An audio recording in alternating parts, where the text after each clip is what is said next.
Hello दोस्तों, कैसे हैं आप? मैं हूं पंकज।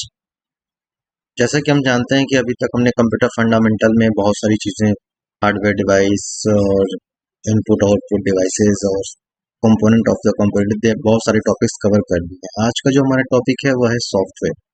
ठीक है। अभी सॉफ्टवेयर क्या है, कैसे काम करता है, ये सारी चीज़ें हम डिस्कस करेंगे। इससे पहले कि आपने अगर हमारा अभी तक चैनल सब्सक्राइब नहीं किया है तो हमारा चैनल सब्सक्राइब कर लीजिए ताकि आपको लेटेस्ट वीडियो नोटिफिकेशन मिल सके। ठीक है। ताकि आप अपने दोस्तों को भी इसको लाइक और शेयर करने के लिए जरूर करें, जिससे उनको भी इस वीडियो का लाभ। ठीक है। दोस्तों, सबसे पहले हम जानेंगे सॉफ्टवेयर के बारे में। सॉफ्टवेयर क्या है? ठीक है। सॉफ्टवेयर क्या होता है? Software is a collection of programs. सबसे पहले इसके पहले हम समझते हैं कि इंस्ट्रक्शन, कंप्यूटर में जो भी हम काम करते हैं, कहीं भी हम क्लिक करते हैं तो that is known as instruction of. क्या करते हैं? इंस्ट्रक्शन कंप्यूटर को देते हैं।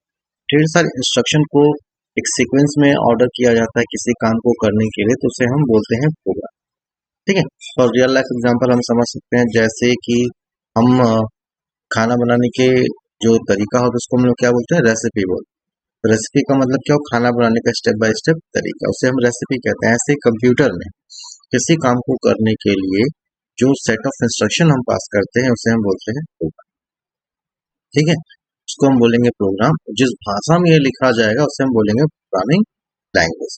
जैसे सी प्लस प्लस, बहुत सारी भाषाओं का आपने नाम सुना। ठीक है। तो और बहुत सारे जब हम सॉफ्ट प्रोग्राम्स का कलेक्शन कर लेते हैं तो उसे हम बोलते हैं सॉफ्ट। ठीक है। बहुत सारे प्रोग्राम्स को हम कलेक्शन एक इंटरफेस में ऐड अप करते हैं तो उसे हम बोलते हैं सॉफ्टवेयर। फॉर एग्जाम्पल कि हमने माइक्रोसॉफ्ट वर्ड मान लिया यूज कर रहे हैं, और वर्ड में हमने बोल्ड, इटैलिक, अंडरलाइन, बहुत सारे काम हम करते हैं, तो हर काम करने के लिए स्पेशल प्रोग्राम रिटर्न किया गया होगा इनका। ठीक है। और सारे के सारे प्रोग्राम को इसमें ऐड अप कर दिया गया, जिसको हम माइक्रोसॉफ्ट वर्ड के नाम से जानते हैं। वो क्या है? सॉफ्टवेयर। बात समझ में आई? और हम जानते हैं सॉफ्टवेयर कितने तरह के होते हैं। सॉफ्टवेयर बेसिकली जो होते हैं वो तीन तरह के होते हैं: सिस्टम सॉफ्टवेयर, एप्लीकेशन सॉफ्टवेयर और यूटिलिटी सॉफ्टवेयर। तीन तरह के सॉफ्टवेयर होते हैं। सिस्टम सॉफ्टवेयर कौन से सॉफ्टवेयर होते हैं? वो सारे सॉफ्टवेयर सिस्टम सॉफ्टवेयर कहलाते हैं जो जिसका जो कि हार्डवेयर से रिलेटेड, जो हार्डवेयर को मैनेज करते हैं। कह सकते हैं कुछ ऐसा कि जो कंप्यूटर के इंटरनल वर्क को मैनेज करते हैं, इसके लिए जितने भी सॉफ्टवेयर बनाए गए हैं उनको हम बोलते हैं सिस्टम सॉफ्टवेयर। बिना सिस्टम सॉफ्टवेयर के हमारे लिए कंप्यूटर क्या है? एक डब्बा है। ठीक है। कंप्यूटर को प्रॉपरली ऑपरेट करने के लिए, वर्किंग के लायक बनाने के लिए जो सॉफ्टवेयर इस्तेमाल करते हैं वो होता है सिस्टम सॉफ्टवेयर। ठीक है। एप्लीकेशन सॉफ्टवेयर क्या होता है? एप्लीकेशन सॉफ्टवेयर वो सॉफ्टवेयर होता है कि जिसका जो कि किसी एक इंड यूजर के लिए डेवलप किया गया, जो इंड यूजर की रिक्वायरमेंट को पूरा करता है, उससे हम बोलेंगे एप्लीकेशन सॉफ्टवेयर।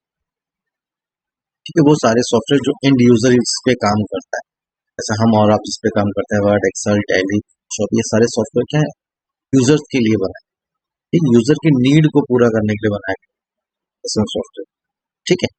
और तीसरा तरह का सॉफ्टवेयर जिसको हम बोलते हैं यूटिलिटी सॉफ्टवेयर। यूटिलिटी सॉफ्टवेयर क्या है? यूटिलिटी सॉफ्टवेयर का मतलब सॉफ्टवेयर जो कंप्यूटर को स्मूथ वर्किंग के लिए बनाए।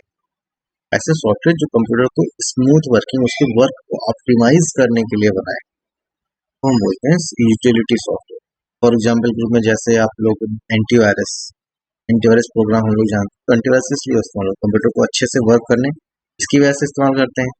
जैसे हम लोग डिफ्रैगमेंट इस्तेमाल करते हैं प्रोग्राम कंप्यूटर का, डिस्क को सही से, फाइलों को सही से मैनेज करने के लिए बैकअप सॉफ्टवेयर इस्तेमाल करते हैं। ठीक है। इस तरह के जितने सॉफ्टवेयर होते हैं जो कंप्यूटर के वर्क प्रोसेस को ऑप्टिमाइज करने और उसको स्मूथ फंक्शनिंग के लिए वर्क करते हैं, यूटिलिटी सॉफ्टवेयर। ठीक है। और दोस्तों, अब हम समझते हैं कुछ सिस्टम सॉफ्टवेयर के एग्जांपल्स। जैसे फर्स्ट एग्जांपल हमारा है बूटिंग। बूटिंग प्रोग्राम क्या होता है? तो जब भी स्विच ऑन हो, ठीक है, कंप्यूटर ऑन होने के जो प्रोसेस होता है, पावर स्विच ऑन होने से लेकर के कंप्लीट सिस्टम ऑन होने तक, उसको हम बोलते हैं बूटिंग। ठीक है। बूटिंग का प्रोसेस भी कई फेज में होता है। जब फर्स्ट टाइम हम लोग ऑन करते हैं तो एक मैसेज सेंड करता है बायोस को, और वो फिर बायोस वहां से एक पोस्ट मैसेज पास होता है जिसको हम पावर ऑन सेल्फ टेस्ट कहते हैं। इसका मतलब होता है कंप्यूटर का हार्डवेयर को, नीडेड हार्डवेयर इसकी जरूरत है, उन सारे कंप्यूटर प्रोग्राम को चेक करना, सारे हार्डवेयर को चेक करना, वो सारे प्रॉपर वर्किंग है कि नहीं। उसके बाद एक प्रोग्राम होता है बूट स्ट्रैप प्रोग्राम, प्रोग्राम जिसको हम लोग कहते हैं। कंप्यूटर तभी वर्क कर सकता है जब इस पे ऑपरेटिंग सिस्टम हमारा काम, अगर ऑपरेटिंग सिस्टम काम नहीं कर रहा है तो वो कंप्यूटर हमारे लिए बेकार है। ठीक है, तो कंप्यूटर में ऑपरेटिंग सिस्टम लोड करने के लिए, यानी कि वो होगा कहाँ, हार्ड डिस्क में हमारे होता है सेव। तो और जो भी हमें वर्क में जिस सॉफ्टवेयर को भी वर्क करना है, जो भी काम हमें करना है, उसकी करंट लोकेशन होनी चाहिए, वो होनी चाहिए रैम। ठीक है, तो रैम में ऑपरेटिंग सिस्टम को लोड करने के लिए एक सीक्वेंस ऑफ इंस्ट्रक्शन पास होते हैं, इसको हम इस प्रोग्राम को बूट स्ट्रैप लोडर कहते हैं, इसको हम बूटिंग प्रोग्राम भी कह सकते हैं, जो कि बेसिकली बायोस का पार्ट है। बायोस मतलब बेसिक इनपुट आउटपुट सिस्टम, ये रीड ओनली मेमोरी है जो कि कंप्यूटर के में ऑलरेडी मैन्युफैक्चर द्वारा लगाए जाते हैं, जो कि सर्च करता है हार्ड डिस्क में कि प्रोग्राम है कहाँ, वहां से उसको उठाकर रैम में, तो रैम में लोड करता है तो रैम में शुरू हो जाता है हमारा सिस्टम ऑन। ठीक है, अगले सॉफ्टवेयर के बारे में बात करते हैं। अगला सॉफ्टवेयर हमारा है ऑपरेटिंग सिस्टम। ऑपरेटिंग सिस्टम क्या होता है? ऑपरेटिंग सिस्टम का मतलब ही होता है कि ऐसा इंटरफेस जिसके जो कि हार्डवेयर को मैनेज कर रहा है, हार्डवेयर से चाहे मदर रैम व्हाट्सएवर, सबको मैनेज करने के लिए, सबको सबका काम असाइन करने के लिए, सारी फाइलों को मैनेज करने के लिए, मेमोरी को मैनेज करने के लिए, क्या कह सकते हैं, कंप्यूटर में हर एक चीज को इंटरनली हार्डवेयर और सॉफ्टवेयर दोनों को मैनेज करने के लिए जो सॉफ्टवेयर इस्तेमाल होता है उसे हम ऑपरेटिंग सिस्टम। ठीक है, ऑपरेटिंग सिस्टम कह सकते हैं कंप्यूटर का होल सोल मैनेजर है, चाहे वो हार्डवेयर लेवल की चाहे वो सॉफ्टवेयर लेवल। जब तक ऑपरेटिंग सिस्टम अलाउ नहीं करेगा तब तक वो पर्टिकुलर हार्डवेयर भी ऊपर रन नहीं करेगा, हार्डवेयर भी काम नहीं करेगा, और जब तक वो कोई एप्लीकेशन सॉफ्टवेयर भी ऊपर। ठीक है, तो ऑपरेटिंग सिस्टम क्या है? होल सोल मैनेजर है, जो वो काम क्या करता है, काम सारे हार्डवेयर को मैनेज करना, उससे से काम करवाना, कैसे कराना है, कब किसको क्या काम असाइन करना, ये सारा का सारा वर्क प्रोसेस ऑपरेटिंग सिस्टम करता है। ठीक है, आगे बढ़ते हैं। असेंबलर। असेंबलर क्या होता है? असेंबलर देखो, जैसे कि हम जानते हैं कंप्यूटर में जो प्रोग्रामिंग कंप्यूटर समझता है वो समझता है बाइनरी लैंग्वेज। ठीक है, लेकिन हम और अब बाइनरी लैंग्वेज तो बोल नहीं सकते, तो हम किसी न किसी अदर लैंग्वेज का सहारा लेते हैं कंप्यूटर को प्रोग्राम या सॉफ्टवेयर बनाने के लिए। ठीक है, तो इसके लिए तीन लैंग्वेजेस हमारे पास है, machine level language, assembly language और हाई लेवल। ठीक है, मशीन लेवल लैंग्वेज तो कंप्यूटर डायरेक्टली समझ लेता है, उसमें कोई समस्या नहीं।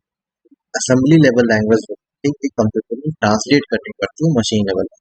ठीक है, तो ये जो ट्रांसलेटर होता है ये असेंबलर है। असेंबली लेवल लैंग्वेज को कंप्यूटर या मशीन लेवल लैंग्वेज में ट्रांसलेट करने के लिए प्रोग्राम इस्तेमाल होता है, that is known as assembler. ठीक है, आगे बढ़ते हैं। कंपाइलर। कंपाइलर क्या होता है? कंपाइलर का मतलब होता है कंपाइलर और इंटरप्रेटर दोनों के दोनों, जैसे हमने बताया कि प्रोग्रामिंग लैंग्वेज को ट्रांसलेट करना पड़ता है machine level language, assembly language को असेंबलर ट्रांसलेट करेगा, हाई लेवल लैंग्वेज को कंपाइलर या इंटरप्रेटर, दोनों में से कोई एक प्रोग्राम होगा जो उसको ट्रांसलेट कर रहा होगा किसमें, आपके मशीन लेवल। ठीक है, या तो कंपाइलर होगा या तो इंटरप्रेटर। कंपाइलर और इंटरप्रेटर में बस ये फर्क है कि कंपाइलर सारे प्रोग्राम्स को एक साथ कंपाइल करता है, एक साथ मशीन लेवल लैंग्वेज में कन्वर्ट करता है, जबकि इंटरप्रेटर ये लाइन बाय लाइन वर्क करता है, और हर एक प्रोग्राम के लाइन को पढ़ेगा, उसको ट्रांसलेट करेगा, उसको एग्जीक्यूट करेगा। अगर कहीं इंटरप्ट है, कहीं गलती है, कहीं एरर है, तो वो वहीं पे रुक जाएगा। लेकिन कंपाइलर के साथ ऐसा, दोनों के दोनों कंपाइलर और इंटरप्रेटर हाई लेवल लैंग्वेज को मशीन लेवल लैंग्वेज में कन्वर्ट करने के लिए इस्तेमाल किया जाता है। ठीक है, समझ में। आगे बढ़ते हैं। आगे हम जानेंगे डिवाइस ड्राइवर। तो डिवाइस ड्राइवर क्या होता है भाई? डिवाइस ड्राइवर का मतलब होता है कि ये हार्डवेयर स्पेसिफिक होते हैं।